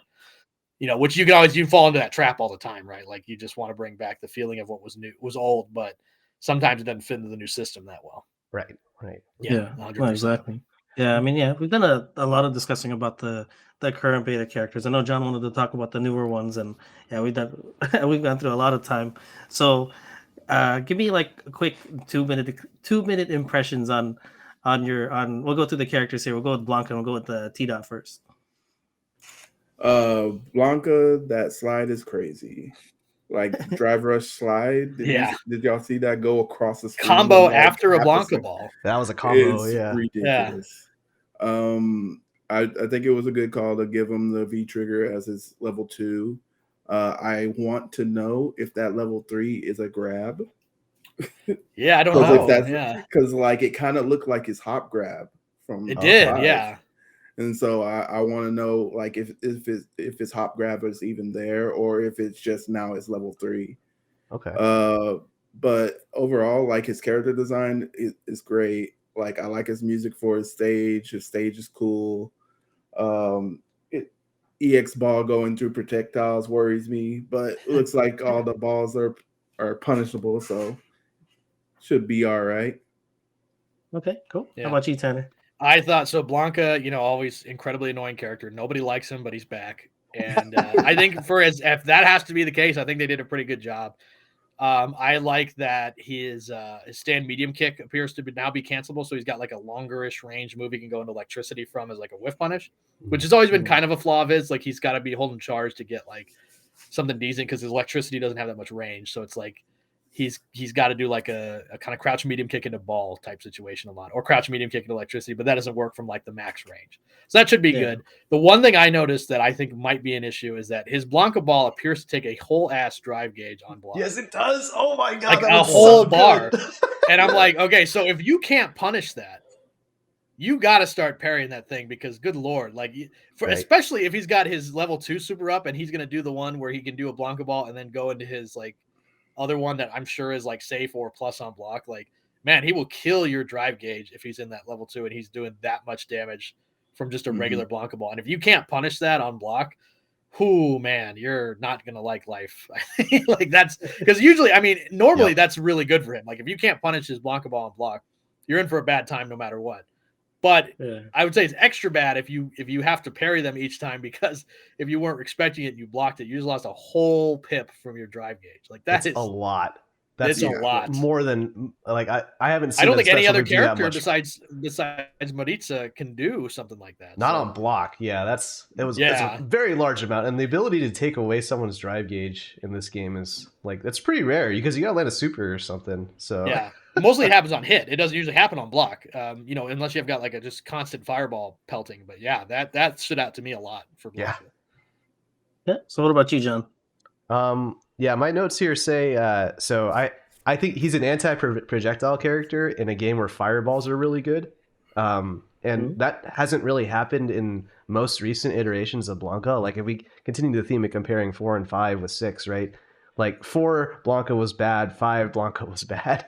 And in CBS2 he was really good, but that's because the game engine rewarded big pokes. Which this game mechanically also does. He was overloaded. Yeah, exactly. Right. So it's Crouch Fierce, which was horrible in 4. Right. It was not very good in 5. Now it's like, oh man, this move is once again the king. Yep. And so like and Tanner, you already talked about the block damage on Blanka Ball. Like by and large, Blanka Ball seems to be the defining trait of the character in matchup spread, because the matchups that Blanka won were the matchups that he was safe on Blanka Ball, and the matchups that he lost really badly are the ones where he was punishable with Blanka Ball. Yeah, where he couldn't do anything. Yeah, he couldn't do the move. Yeah, he couldn't do it. So the question's going to be like, I'm not sold that Blanka is going to be very good in this game yet, because it depends on how quickly we can figure out how to parry that Blanka Ball. Like because a lot of people, like in old games, you'd react to the Blanka Ball by jabbing it. So in this game, you can just react by parrying. So like parry's only 1 frame, right? Right, and then that 1 bar reward on block might not actually be as big of an issue as it looks immediately. But then now that other trick that Blankas like to do, where they do light ball, they stop in front of you and then they throw your ass. Yeah. If your parry stance, you're a punish counter, right? So there's another layer to him that I don't think is. That's going to be introduced by the system mechanics of this game, and it's going to be a dice roll in my mind on whether or not he's going to be really strong. And does he still have the surprise hop? Because if he does, you're going to get somebody to react with parry instead of thinking it's a Blanka Ball. Yeah. Because just naturally, right? But then he just runs up and throws you. So speaking of hop too, I think that he benefits a lot from drive rush. So hop's big weakness in other games is that you could cancel it off of a normal, but it's hella unsafe and really gimmicky. But what if your normal was super plus after a drive rush? Is it Yeah, still? that's true. Is it still? It'll depend on how we feel it out when the game goes. But like, I'm thinking DR slide, which we saw. DR crouching heavy punch would be really good, or DR button into hop. Like all that stuff looks really could potentially be very good. And then Yes. the electricity as well. Like you could go DR move into like you could go DR into low forward into electricity and just be a plus machine, right? I'm assuming electricity is plus. I'm also assuming electricity is a mash move again. It might be a motion in this game. I don't know. Oh man, I bet it's a don't match. say that. I bet it's a match move. Yeah. Think so? It's one of the classics that's never changed. Like no matter what, like even in other games, they've never changed electricity. So like Chun-Li, she'll change with the times, but Yeah. Blanka is always a mash. So to I don't me, my know. guess is yeah. Like, But yeah, I'll maybe never say never after. that's true. Blanka. That's true. Yeah. I don't know. Yeah. And then Yeah. Stan, my other call out, and I know I've taken a lot of time, but Stan medium punch is ridiculously good. The fact that it's super cancelable. Fingers. Yeah. Yep. Yeah, that was already a good poke. But in 5 you couldn't use it as much because it was crush counterable because you could get blown up by priority system. And I don't even know if it canceled. Yeah, it didn't cancel either. So yeah, in this so it's game, just a good poke, right? Yeah, because in this game you need to make sure you can poke, but you can poke safely to avoid getting drive impacted too. Yeah. So if it's super cancelable, it's probably special cancelable as well, which means it's drive impact cancelable, and that means you can go ham. So do you have to? So this is a question I had. Maybe you know. Does your move have to be cancelable into something to be drive rush cancelable, or can you do drive rush off anything? Anything that's special cancelable can be drive rush cancelable. Okay, so it has to be special cancelable. It can't. Correct. If it's not, then you can't do it. So with Chun earlier, I mentioned that Stand Fierce is stance cancelable, but not special cancelable. You cannot drive rush it, and you cannot or DRC it, and you cannot drive impact cancel. Good to know. Good to know. Okay, cool. So moving on. What about DJ? Oh, I got a ton of. Both of you guys are DJ mains. You guys, start. I mean, T-Dot, you want to go first? All right, sure. Yeah. So this is like the first example of up kicks. So up kicks are 100% back. The EX one doesn't go straight up though. It goes at the angle just like the other one. So I thought that one was interesting. His fake fireball plus his fake Sobot, like those tools are gonna be crazy. Oh yeah. That combine that with his sway, like he's just gonna be he's just gonna be guess. He's guess the character. He's just gonna be a whole bunch of guessing. He has a ton of fakes, and non-game mechanic thing. But I do like that. Like his smile turns into a grimace when he's in burnout. Yeah, even he gets tired. Yeah, even he gets tired. Like, okay, this is no smiling time. All right. And then his up. He has like that up forward punch, like that standing punch that gives him forward momentum. I think that's going to be like a good drive cancelable move. And like his getting crumple off of a level 1 is pretty good. Yeah, super. Yeah. My question of that one is, I saw that same footage, and Dhalsim whiffed a stand medium kick, and then DJ did a super, right? And you got a punish counter for it. So the question I think is going to be, is that super crumple only on punish counter, or does it crumple all the time? We don't know. Right? Think about that. Yeah, that's a good point. And also there was I forget the name of it, forgets me, but there was an air hit that DJ did, and it put the character into some sort of state. It was like fall state or like force knockdown. Yeah, force knockdown. And he couldn't combo his heavy kick into it, his standing heavy kick into it, but he could combo his up kicks afterwards when he did it later. So I found that to be pretty interesting. Very cool. Yeah. I'll go next. So DJ, another character, 30 years, has not changed an iota. He's been in games. Like, it's not like he's not been in games, but they don't change him ever. Street Fighter Alpha 3, he's pretty straight from ST. Street Fighter 4, again, he's got EX moves now, but there's not really much change about him. He's got the same normals. He pretty much is the exact same. Now in Street Fighter 6, they were like, okay, it's time to experiment a little bit. So now let's give him air slasher. He just does double. That's it. That's it. It's no longer a single air slasher. It's double air slasher every time. Sure. And he can fake it which is a callback to ST, whereas Stan Fierce is in fact the same animation as his max out. So Yeah. that's a good callback. Oh, I didn't know that. That's interesting. It is, yeah. If you look at it, the far Stan Fierce is the same animation as max out. It's just he doesn't throw the fireball. Oh, yeah. I forgot to mention that that chip, that drive gauge, it takes almost a bar if you take both of those fireballs. Yep. Really? It does about 75% of a pip. Yeah, it does Oh, a what the lot. hell? Yeah, so if you just let him do that, he'll take it. You know, he'll just do it. So with DJ, the thing I think he's always struggled with is like, okay, how is he like different than Guile, and what is he better at? And I think a lot of times it's not so clear what he's better at than Guile is, because Guile has his obvious strengths, but like DJ, it's like, well, he can do more combos kind of, but also like his special moves sometimes not very good, like Sobot in in ST and stuff like that wasn't very good. Street Fighter 4 it had a use, and then they took it away, so it wasn't very good in the end. But now he's got like a fake version of it, so clearly there's going to be like, is he poking with a low kick Sobot, or is he faking it? What's happening? The sway, obviously, he's got a low and an overhead from it, and the low is on punish counter. You get a full combo from it, so he can dodge a throw with it, and then clearly do the low and get huge damage. He's got a forward advancing dash from the sway as well, so he's got a lot of options. And then if you notice, his EX Fireball can be canceled into his forward dash from the sway, so he can do the EX Fireball, fake it, and then immediately run up and do a throw. Oh, yeah. So I did see that. Yeah. Yeah. Okay. So he's got like quite a few new options that have never kind of been seen with him before that really make him almost a whole new character. And in a sense, DJ gives me hope that, like I mentioned earlier, I like Cammy, but there's two things I hate. One, I can't stand looking at her, but if she gets a different costume, I can do that. That's not a big deal. And they changed her costume in this game, so props. Number two, she's so horribly boring and has been for 30 years. They never change her. Now I get the sense that, hey, maybe these old World Warrior characters that have gotten a bit stale, and that kind of tracks with Dhalsim too, they will change. They will finally get some new sauce that you can be like, wow, this is actually really interesting to use. Maybe there's some hope for these characters. Yeah, because like I said, I love DJ, but the fact is he doesn't change that much. And sometimes you just get a bad DJ. And that's not fun. Like Street Fighter 4, he's a bad DJ. I didn't like it. A bad DJ. Yeah, that's all you get. Yeah, exactly. It's horrible.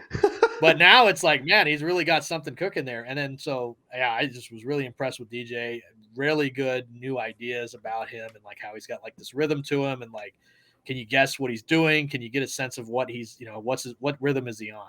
Is he going to fake? Is he going to come in? Is he going to dash? Is he going to throw? It's great stuff. It's great stuff. All right, cool. What about you, John? I kind of have that same opening statement as far as like DJ kind of was always supposed to be a more offensive Guile, or that's how it was like billed to me, at least, is like he's like Guile but offensive.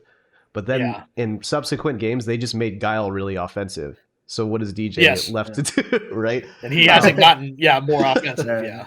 Right. So, but like T Dot said, actually, realistically, I don't have a ton more to say on DJ besides like everything that you guys have named are on my list, and afterwards I put the word annoying afterwards. Like the feints look annoying, the fireball looks annoying, the knee, that stupid ass knee looks really annoying. The knee, the down low kick in the air, the knee shot, the jump shot, Yeah.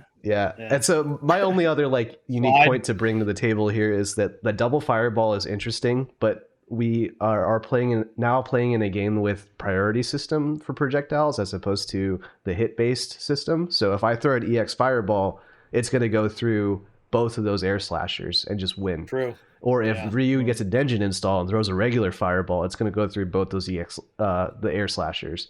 My guess is that's what balances it out. It's that even though it looks crazy on paper, the fact is they have this new priority system to where like, well, certain fireballs will just beat both of them instead of just, you lose on both. And maybe the EX one, because if you saw it, he throws one and he throws like a big circular one that looks hard to jump over even. Right. That might be the one that's like ultimate, like, oh, you can't beat that no matter what. So like I was thinking that like the EX one, you might not be able to slide under. Yeah, it didn't even look like you could slide under. Yeah, it's this huge circular projectile he threw. Yeah.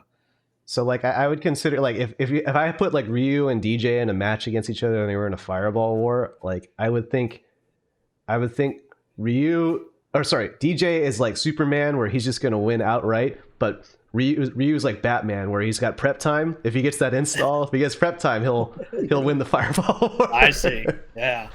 Not injustice. I'm just thinking in general. Yeah, I know what you mean. Yeah, no. So like it's something to think about. That is, it almost makes it like that DJ, like you said, being annoying. he will annoy you by the fact that he will beat your fireball and then throw another one at you. Yeah. And it may not do a ton of damage. You might be able to block it, but it's annoying that like anytime I try to get traction by throwing a fireball, he's going to throw 2. Yep. And he's going to beat me. Yeah. But I've got fireballs that'll beat him. I just have to be able to use them, which makes him annoying. And then I think less about, his sway and, him getting in with a slide, or because I can imagine he probably does, drive rush slide or something. And he's fucking halfway across the screen. Oh man, that's Yeah. Okay. But I do think that like he might be balanced around like not doing a ton of damage either. Like it seems like that like that sway and stuff like that. They all cover all the different situations, but they end in a knockdown or a jab starter, and so he doesn't get as much. Like my thinking is he'll have a lot of options, but low reward on all of them. Yeah, like it's like being annoying. Like he just has all these moves that like, they eat away at you a little bit, but like if you keep blocking, you keep, eventually he will have to take a bigger risk, and that's when you can capitalize and take advantage of it. But amazing retread of a long stale character for sure. Yeah, I'm a sucker for feints, so man, that's gonna be super annoying for me. Okay, well, what about Marissa? Ooh, Maritza, oh man, what a unique little flower we've got here. So she, the big thing that was sold on it, she's got big armor, not only armor punches, but she can break armor through like I think a charge up of one of her specials. So like drive impact. So the thing about Maritza that's really scary is that you can see in the gameplay footage, her level 3 blocks you up into the wall on the other side of the screen, no matter what. Yeah, free corner. So I think it's very clear that this character gets you in the corner and you probably aren't getting out. And she has like this kind of unique little stance she goes into where it seems like she kind of absorbs a move, and then in that stance she has a command grab. I don't think it's a raw command grab. I think she has to do it from that stance. But clearly they want you to freeze up, and the second you freeze up, she does this command grab that does like, God, it looked like 250 damage or something crazy. Like just a huge amount of damage. Yeah. And she does huge like damage on block. Like if she charges up some of her it looked like just her normal moves. She charged those up. They're doing like a whole pip of your drive gauge is just gone just from blocking these moves. So it seems like she is the character that really like she's going to get you to stand still or try to move because you're scared of like just blocking. And then she has this command grab that's really good. And if she ever gets level 3, she can put you in the corner if she combos into it or lands it. So it just seems like it's all about kind of bullying you into the corner and then just making you too scared to move. And then she does her command grab and then he lights out basically. Yep. Really interesting character. Yeah. Yeah, she feels that Balrog-esque type person that we need on the roster, where like that person does just like big hits and like just bust through and just literally shakes the screen. Yeah, with these moves. Yeah. So like I see her being like a really big bully, and like I'm glad you talked about that counter grab because I was wondering about that because like one of the times like you can clearly see that Manon's doing something and it gets countered. And she does the grab into the punch. And then the other time, Manon's already stunned. So they're not doing anything, but they still get grabbed. Well, I think, Maritza, what she does a neutral jump into roundhouse and then immediately goes into the stance into the grab. So it's not like it's even like slow. Like, oh, she has to go into a stance and then do the command grab. It's like, no, it's all happening pretty fast. Do you think it's an actual, like, it's all linked into one move? Or do you think the command grab is just it's a move and you just happen to be able to cancel out of it in the counter? I don't actually know that. So that's a good point. That's something to think about. She might have just done it raw, right? Yeah, it's possible. But I did notice her go into the stance first. So I'm leaning towards that she has to go into the stance to use it. So like much like Chun-Li's, it might be a stance that has like multiple options for every different button. It's possible. I don't know. But that command grab certainly did a lot of damage. So you do not want to get hit by it. But in general, she's just done big damage just from just huge swinging moves, just this massive Giga Chad energy, just slamming moves across the screen, which is what you want. I mean, that's what she looks like. That's exactly the kind of, because that's the thing too. A lot of these characters, being a character is not just about like, what they look like and stuff like that. It's like, how does their gameplay feel? Like, does that get across their character? And like, so for Blanka is a great example. Blanka looks like a fucking troll and his eyes are bugging out every time you punch him and stuff like that. He looks crazy. So he does crazy moves. Like he rolls into you. He can suddenly electrify his body. He's jumping all over. He's biting you. That all gets across the character of like this weird feral monster. And so for Maritza, that she's this huge hulking gladiator-like warrior whose helmet hair literally inspires the Roman gladiators, Yeah. She's just swinging these huge fierce moves and you're just taking it and it's doing a ton of damage to your guard. And the second you start blocking just to hope you get some hope, she command grabs you into oblivion. I love that idea. I think that's a brilliant idea. And it's not, it's, it's different than like, oh, just a command grab, right? Like, because some characters are grapplers, and that's like a big part of the game. So like Zangief, right? He's like a big guy and he grapples you and stuff like that. But really, this is kind of a different take on it where the command grab might be just from that stance. So really, it's just like this extra sauce on top of what she really is just hitting you with these huge normals that it's really hard to get around. Yeah. T-Dot, do you have any other thoughts on Marissa? Yeah, she looks great as a character. Yeah. Because like I know people don't like her helmet hair, but I like the whole like silhouette that it gives her. Like if you look at her like as a silhouette, it looks just like straight up Gladiator, and I love that. Very cool. Nice. Okay, so on my end too, I just want to mention that I think that Marissa is basically Urian without a fireball, and they just gave her a command grab instead. Because Urian is very much like armor based in 5. He can be played armor based without fireball and Aegis. And then and the other thing I wanted to talk about is that there seems to be a lot of conversation around that counter and whether or not it creates a stun situation. And I kind of I looked at the footage and I wanted to dispel some of that, where what happens is Marissa does the counter, Manon hits a jab, and then she grabs her out of that jab. She absorbs it and grabs her out of the jab. It causes a punish counter, and then when that punish counter hits Manon, it takes away drive bar, and that burns her out. So I want to be very clear in that it doesn't actually cause a stun. It just creates a burnout state. I figured it's like an absorb, or it's like an absorb that she does. So it's something and you don't get stunned for hitting her, but it's almost as if you hit a drive impact. It's a guaranteed punish counter. Yeah, the same slowdown. Yeah.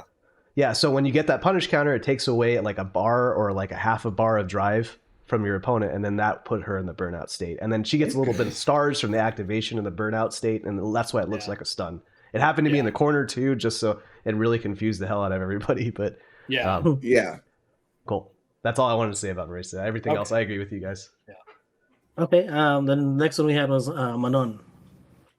I think she's gonna be crazy. I think she's gonna be like this game. Well, they still might put Laura in, but like for right now, Manon fills that void right now. Her target combo that pulls you in seems super scary because that just adds for like a mix up for is she gonna grab, is she gonna hit, because she has that grab meter. Well, it's not really a meter, but like charge or something. Yeah, something's building up in the background. Like so every time she grabs you, it does more, it builds up, and like every grab subsequently does more and more. And I don't know if 5 is the max, but like that grab at 5 is crazy. It did like 280. Yeah, like or 30. It might have even done 30. It was just a regular. It wasn't an EX grab or anything. It was a regular command grab that did like 30%, which is like Street Fighter 2 level. Like that's what Spinning Pile Driver did back then. Yeah, that's and it's a hard knockdown, so you don't get the. I don't think you can back roll from it. It's a forced knockdown. So that was even on her, because not every grab she had was a command grab.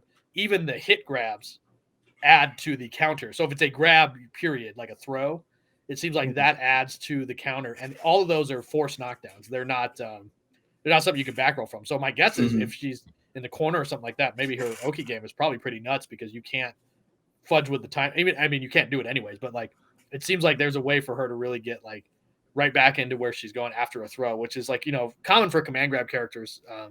Is that they it's like, okay, well, their hard punch one does the most damage, but it also gets the worst Okizeme, and the light punch one has the most range and the best Okizeme, but has lowest damage. It seems like she actually does get like decent, even just from a regular grab. So I think Manon is like she just seems like a really interesting character. There's almost too much going on. Like she's a ballet dancer and a supermodel and a judoka. There's a lot going on. Like it's a very busy character. And so naturally her gameplay feels that way too. Like she's spinning around constantly. She has that one move. It's like an EX move where she spins and just clearly avoids whatever Marissa did and goes into the attack. So I don't know if that's like it was strike invul from what I saw. Strike invulnerable. And then she went right into the move. So it was like, that's kind of interesting. She got clearly some sort of anti-air kick as a special. She does an EX move from. So that's pretty interesting. Just all the grabbing and the twirling around. Like that's clearly what they wanted. and that's what they got. She's constantly moving, and it wants to get those grabs. Even the hit grabs, if she just does basic combo, seems to land you to build up that meter. And so it sounds like what T said, when she's got like 5 stacks, good Lord, she grabs you once, and it's like my whole life is gone. Like I don't even know what happened. So that just seems really stuck out to me, was how much damage she was doing for those command grabs.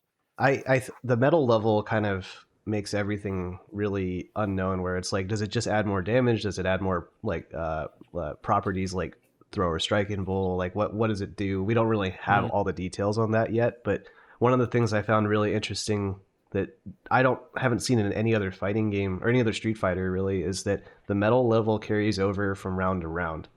I did see that. Yeah. And so like you may maul her in round 1, and then she may maul you back in round 2, and then she gets level 5 off of that. And then round 3 is just a blow up because you let her beat you in round 2. It might like I very rarely have I played games where like my decisions from the previous round, outside of Meteor or something, punish me for the previous, like my decisions in the previous round punish me in the current round. I don't see that happen very often, and I'm curious about what kind of dynamic that creates in this game. Which it kind of reminds me of Mortal Kombat. Mortal Kombat had the crushing blow system where it basically like you activated them through different, you land this move a certain amount of times or whatever. So that by round 3, there's a lot of characters that like had like 3 or 4 crush counters loaded up, and they would do them all back to back, and you'd lose like 75% life. Kind of the same idea, right? Where she might spend the first round maybe landing a command grab or 2, or just really doing basic combos to get that metal meter up, and then by round 3, even if she loses, cat. I have a cat on my stream. Spotify, there's a cat. And so she seems like that. She seems more of a grappler than Marissa, who seems to have a command grab from a specific situation, whereas this is Manon's whole game. She wants to do that command grab. I never thought I would use the term technical grappler, but that's kind of how it feels, where she's really deep from a technical standpoint, I think. But she also is just a command grab character too, so she's gonna eat paint. And T pointed out too, though, she's got 2 target combos that suck up an opponent in, which to me is like an NRS move. Like that is the kind of thing they would do, where it's like, oh, here's this 2-hit combo string. It also pulls you right in at massive frame advantage. So immediately you got to guess between command grab or not, which to me it seems like a nightmare. So the other like comparison I see Manon made is with Abel, where Abel's step kick. And I think it actually solves a lot of problems that Abel's step kick created, where that move isn't very fun to fight against because on hit, he kills you for it, and on block, he pushes you back towards the corner in a game where the corner really fucks you up.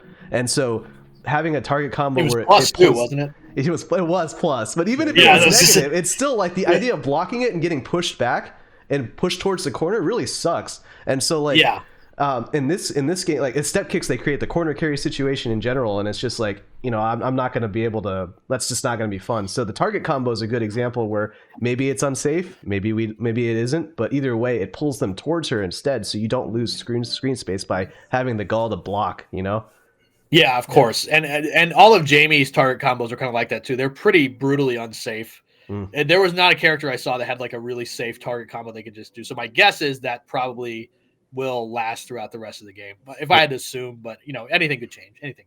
Which again, I think that addresses a lot of the concerns I had with step kicks in general. Even Ken's step kick in 4 was annoying as shit because you'd block it and he'd be in your face and you'd be pushed backwards. Step kicks suck. He's gonna uppercut it FADC. Like that was literally the move. Like it was, okay, I block this, he's gonna uppercut and FADC is gonna be safe. Or he's just gonna car grab me anyways. And it's like, God, this is so, and the knockdown is 10 years. Yeah. And it's just, I hate this. I hate everything. Yeah. Nice. So who do we have left? We had Dhalsim, classic. So Dhalsim, the one thing I know is man, this cat can move now. Because in 5, my boy was not moving very well. He had a broken hip or something, because he's good in the air, but his walk speed was dreadful. And it probably should be. But in this game, it kind of seems like he's actually walking pretty fast, or at least stuttering back and forth a lot quicker than he did in 5. And 5, he also now has back his classic yoga fire, which I hated in 5. I didn't like how it was just a move that he spat into the air. It looks so goofy. So I'm glad he's got the regular one back. His stretchiness is even more than it ever has been. Like in this game, he's doing, like, he's not just stretching out, like kind of, he's like going in loops. He's looking like he's drawing himself in cursive anytime he does it. He just looks like really, the animations on him are really top notch. So it's like, crazy in a realistic art style too, because that's what I mean. Like yeah, terrible, right? Yes, exactly. Because that was going to be the magic. That was going to be the trick, right? Like he's a crazy character. What is he going to look like in his RE engine? What uses like real models, Right? And it's like, nope, they figured it out how to make the animation look really smooth. So I'm not worried about that. Other than that, he seems like he seems the most similar to kind of how he was in 5, which I thought was a very cool version of Dhalsim. To be fair, that he still has his V skill. And I don't know if it's a special move or not, but now it just looks like that's just a move that he has, which I thought is super cool. That was a great addition to his character. I really liked it. I'm glad it's back. I like his drills look very, very good again. I was really impressed with what I saw of Dhalsim, even though it is more of like a classic kind of Dhalsim. Like it's not like it's not changing the world or anything. His character design is always super cool. It's super unique. There's not a whole lot like it. So him being in the game at all, big win. The only thing I want to come back, and I don't know if it is, but I hope that it would, that Yoga Tower movie he had in Street Fighter 4 where he would just go up. Yeah. That move was so cool. I hope it's back. I don't think it is, but I can dream. So Dhalsim, and his level 3 is super cool. He just throws a million little fires on you with his stretchy arms. He does a 100-hand slap. Yeah, he does a 100-hand slap into the yoga mummy onto you. Yeah. Yeah, he looks super cool. And the fact that he can like drive rush his crouch medium punch, I already hate my life. Like that I can already tell that's going to be so annoying. Yeah. Because what you don't want from Dhalsim is that he can get huge damage from you from the range of his zoom limbs. Now it's a potential that he could. So I don't want to be whiff punished by that thing. I'm already dreading it. Yeah. D-Dot, what do you think? You can punish the limbs. It looks pretty. Yep. Oh, with the DJ Super, right? Yeah. But no, everything pretty much like Tanner hit on the head already. He looks great. He animates great, and his music's pretty cool. The music in general, Street Fighter 6, my goodness, I didn't like a lot of the music in 5. I thought because a lot of it is just kind of stuff we've already heard before. And some of the new themes were good, some of them weren't great, and you can tell there's a bunch of different artists working on it. So it's like you always had like a different interpretation. But 6 in general, I think the music is just fantastic. Every track I've heard is really catchy. Even the stage themes are really, really good. I feel like there's just such a like Ken's theme and like, oh my god, that one's so good. And you just they feel like cohesive. Yeah, songs you would fight to. Because the thing like Third Strike, I like the music a lot, but I don't think of it as songs you would fight to. They're like good music to listen to, but I don't know if sometimes I don't think all of them worked as like a fighting game background track. This game, it feels like there is a combination. They're trying to do both. They're trying to make them like cool, listenable songs that are kind of trendy, using modern sounds, but also they sound really cool in the background of a fight. So Dhalsim is a good example too. They just released Marissa's theme, which is an absolute banger. Listen to that one. I think it's funny how we started talking about music and like there's someone playing piano in the background on your mic. Yeah, that's my dad. No, that's perfectly fine too. Yeah. It's just that's a really choice timing. To bring it back to Dhalsim real quick though, I do think that he didn't look very good in the footage that I saw because he got his ass kicked by Dee Jay. Oh yeah, he did. He was getting worked. Yeah, but like in a game where the defensive mechanics I believe are really, really strong, like I think Dhalsim is going to be extremely difficult to deal with. I still have like nightmares from dealing with Dhalsim in 5. He strikes me like we mentioned about Dee Jay, about how like you take the old tired characters and kind of redo them with a new coat of paint and augment them. I think Dhalsim actually got that treatment in 5. Yeah, so, he was one of the rare W's, I would say. Like, wow, they really kind of rethought this character. Yeah, and so they're like, okay, well, let's just take what we had in 5 and then just like put him in 6, and that is infuriating to me because I fucking hate fighting Sim in 5. Of course, yes. But all things considered, yeah, he does look really good. And I think that, and we're going to talk about JP pretty soon too, but these defensive characters, they may look bad at the start of the game when we're all still trying to figure it out. Because people haven't figured out their offense yet. So how the hell are you going to work out your defense, right? And then the universal mechanics, I think, are just going to, because now I have to worry about, is Dhalsim going to wake up parry? Are they going to wake up DI? Are they going to wake up float? Are they going to wake up teleport, wake up jump? As well as the standard strike or block stuff, right? Bison Street Fighter 4 all over again, basically. Oh my god, yeah, Psycho Crusher. And pin this guy down for nothing, you know. Yeah. Okay, yeah, that's Yeah. my thoughts on Sim. Yeah. Fuck Sim. Yeah, as a Sorry, sim main Benny. in 5, Yeah, like sorry, I'm Benny. I don't know. I that's interesting you mentioned that because like you said, like the transition from 5 to 6, right? There's a lot of stuff that he's bringing over, and for me, I love that because like that was a big sore point for me with Honda in 5 was just the fact that what I got used to in 4, like it was like a whole different thing for me to wrap my mind around, and I couldn't do it that late in the game. Mhm. So for him to start out, with a lot of the stuff that he has in 5, I'm really liking that. I think the biggest things that I'm wondering about is kind of like the use of like the EX flame, where it seems to be almost be like 3/4 screen. Yeah. So I think that's going to be a big thing. And then like a lot of people talking about the air fireball, the one that shoots diagonally down. Like I'm really kind of wondering like how much recovery that's going to be, if there's going to be an EX version of that might cause some problems, and how that can be kind of brought into the game. The one thing I thought about was like, so one of Dhalsim's weaknesses in 5, and later iterations they definitely hammered on this, is that when he's in the float, he doesn't have a lot of really good. His air moves are good for attacking, but they're not so good for defending. They're very long. They take a little bit of time to come out. My Yeah. guess is they made that fireball so if you think someone's going to jump at you, you can do this, and it's going to hit them out of their jump forward or something Oh. like that. So my guess is that is what they tried to sew up that weakness, because now my guess is as a special move, it needs to be a little bit better than just a move you can do for free with the V skill all the time. There's got to be some perks to doing it. My guess is that fireball is the deterrent to people just holding up forward and smacking you out of the air, because you will get that force knockdown, much like you do in 5 now. You're going to get that force knockdown because it's a counter hit. So yeah, I think to me that's what that fireball seems like it's going to do, more so than just like pressuring. Although my guess is if they're not careful with it, it will become like a great pressure tool, and we're going to hate our lives. I mean, we also have that, like, because in 5 he could throw a fireball and then teleport, right, and do the cross up bullshit, right. We'd always have to worry about that. But in 6 we have a block button, we have a parry, we can just we don't have to worry about blocking cross up at all. So by in its nature, like, Sim was always going to have a little bit harder of a time, but the tools they've seen to have given, they just are like, all right, well, you can't teleport behind them, but you can just take up the entire screen with fireballs instead. Yeah. and then what other thing we saw, and I saw this in the Blanka footage, but my guess is it holds true universally. Blanka did his Blanka-chan electric, like, little doll attack, and it went towards JP, and JP parried the hit from the Blanka-chan, but when Blanka went to throw him, it clearly went through him.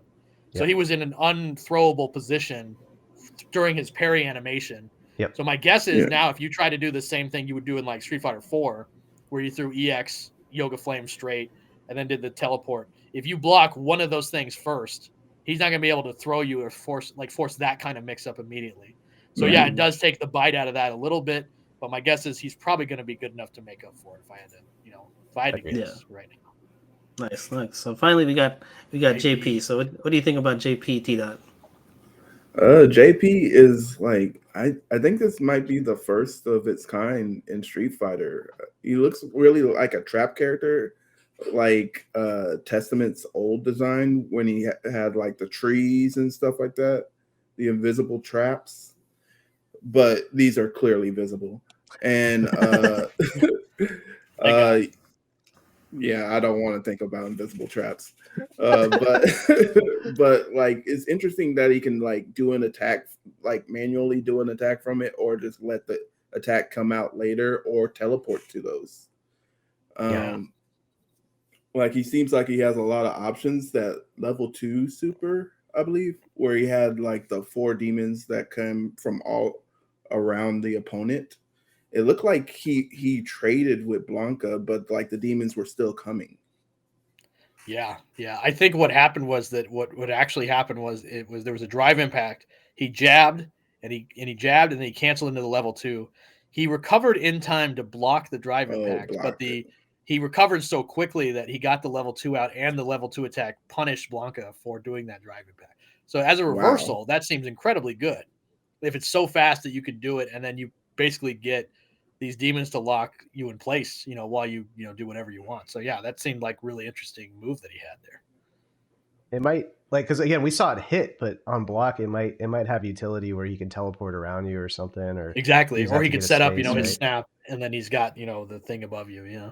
Yeah. He struck me. I think of a lot of like so in a lot of NetherRealm games, they'll have a character that has a fireball that hits in 4 different spots depending on the kind of move you do, or so it hit different ranges. So I always think of characters like that, and that's what JP reminds me of, because he's got the ground projectile that he can do in very different ways. Then he's got one that he sets up above your head to where you can teleport from, like G said, or he can have an attack come from it. So he seems like he's always pelting you with something. And he's got a parry. It seems like he's got some sort of EX parry that when he parries, out comes these 2 little circular, kind of like a soul satellite type move that then surrounds you. So it's not like a hit parry, but what it does is instantly gives him back the advantage because you've got to worry about these 2 things around you. Defensive oriented maybe, but he seemed like he's got long attacks from long limbs and a cane. And he can just clearly do combos across the screen. Like, he clearly doesn't need to touch you. What frustrates me the most, or seems the most annoying, is that he's got that fireball that's like a demon that comes out, but one of them is a grab. Yeah. Oh, yeah. That seems like I would lose my mind over that at one point. Like, that seems so immediately jumps out to me. It's like somebody's going to get hit with that and lose their mind because they thought they were blocking. They got grabbed. I was trying to think of an analog for that in other Street Fighter games, and Street Fighter 5 Poison, her V Trigger 1, I believe, is a grab that reaches half screen and has a blind spot like right in front of her.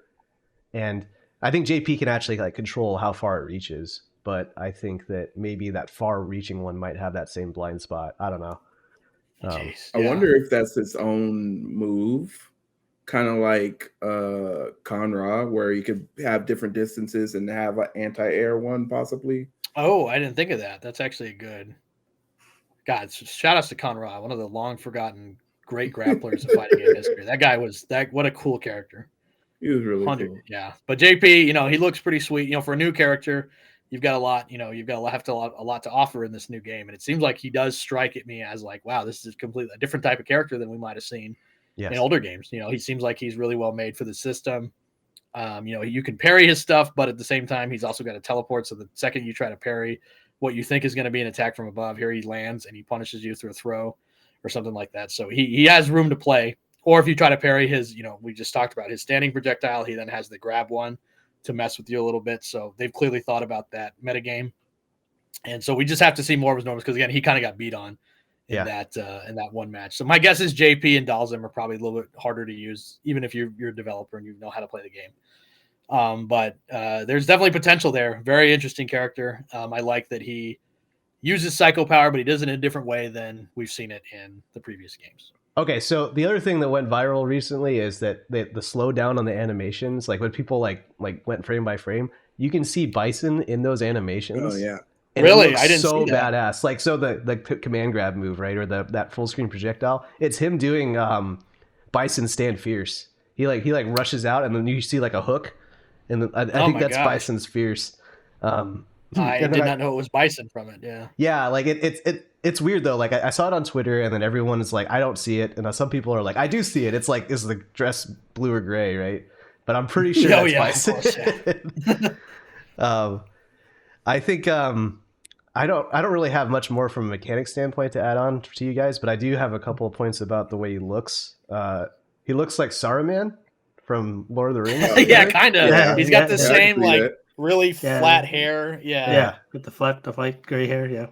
Yeah, and kind of sounds like him too, honestly. Yeah, he's got the Saruman feel, I think, and he's evil, so it all works out. Yeah, he's definitely evil. Yeah, and then guy who's the head of an NGO. Okay, please, come on, look at this guy. Actually, one gameplay point too is that he has I think I saw an EX fireball, or maybe that was the projectile absorbed thing, but it like exploded and he jumped over him in the footage, if you guys remember that. And it reminded me of Bison's EX fireball in 5, where he'd put it out. Oh yeah, and then he'd be able to teleport behind you and stuff. Yeah. So I'm thinking maybe he could do something like that, where he throws that EX fireball out and then does a teleport behind it. Which again, we talked about how you could parry it, but that's pretty good for a character that has, in my opinion, kind of low mobility. He looks pretty. Yeah, chunky. He looks pretty slow. Yeah. Kind of like Bison in 5. So Bison was, fairly, his walk speed wasn't good, but he had these certain instances where he's flying across at you or doing something like that he could make up for his slow walk speed. Yeah, and I think from a casual standpoint, we're going to run into a problem where like a lot of people want to play Bison, and there doesn't seem to be Like they might go to the Psycho Power guy, but he doesn't look like he plays remotely like Bison. Yeah. And then in general, the Bison archetype isn't very well represented in this game. Like at the closest I could think is maybe Marissa. Yeah, but, like an aggressive character that's charging at you a lot and doing stuff. Yeah, it's yeah. He's definitely very unique. Like if you know he's kind of annoying, but like you think about it, he really does represent kind of a unique archetype. Whenever and he's in the games, it's like he's not super fast, but he also kind of can teleport to where you are, wherever you are, and just do something. Yeah, and He JP's can got hide, some of jump that. in the air. Yeah, Yeah. but it's just not the same. I think. Again, I actually think I might try JP and I might switch to him if he's better than Chun. But so he looks really good as a zoner and a projectile zoner in a game where fireballs are really good. Who knows Yes, how exactly. the priority Yeah. system is going to impact those things, right? Yeah, because it's weird. They're not like clashing. Because some of the ones that I'm seeing, they're not ones that you typically like would clash with another characters. They would hit you while you're doing a fireball. Or yeah, like they come up. after it's They come up already from out. the ground, right? So there's no Yes. horizontal presence per se. It's a different kind of zoning. Yep. Yeah. Which again makes me think of Mortal Kombat. Like Freddy Krueger was exactly like that. He had a claw move that he did at different ranges depending on the direction you hit, and it was super good. Now he ducked under projectiles while he did it, so it was extremely good. But I don't think it's like that in this game. Well, that wraps up pretty much every new character that we wanted to talk about. I guess, rather, that's all the footage that came out. The only character that's been announced that we haven't talked about yet is Honda. Yeah, does anybody have any thoughts on Honda? I think I actually really liked his Street Fighter V interpretation because it was like a different take on Honda, and he had like really slow like jabs and stuff, which was unique, but also like his 100-hand slap was really good again, and he had like a V skill. My guess is now his V skill stuff will be worked into like his normal character, and those moves that V skill one, especially when they made it so you could special cancel, that was really good. It kind of sewed up this kind of weird way where he doesn't really have a good move to like special cancel into, and then like from certain ranges. So if he has like that clap back again, and he's got my hope is he's got some form of that armored command grab he has as his V trigger too. I'm not holding out hope that it'll stay, but if I did, that would be the move I'd want to stay. But Honda is another one where, like you said, he's very basic. He does what he does.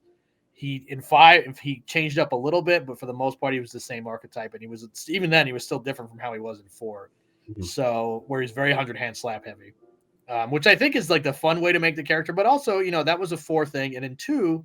That was a really high priority move he could do is like chip and stuff like that. But really, Honda sat back and he was really more of sitting back, using the headbutt, and then using the Ocho throw, especially when he got in the corner. So we'll see how he turns out. But I have faith after seeing some of these characters. I have faith that like even characters that I think have been boring for a long time, I think they're going to have a pretty fresh coat of paint that will make them seem a lot cooler than they were previously. I agree. Yeah, I'm pretty interested to see how they change them up because a lot of Honda's game plan is like putting that oppressive pressure on their opponents with the 100 hands, and with parry that can kind of neutralize some of that. And so I'm interested to see how they change them up, and it would probably be, I'm guessing, like something with Ocho or with the armor throw, maybe lean a little bit more onto his grappler side to get people to lighten up on the parry.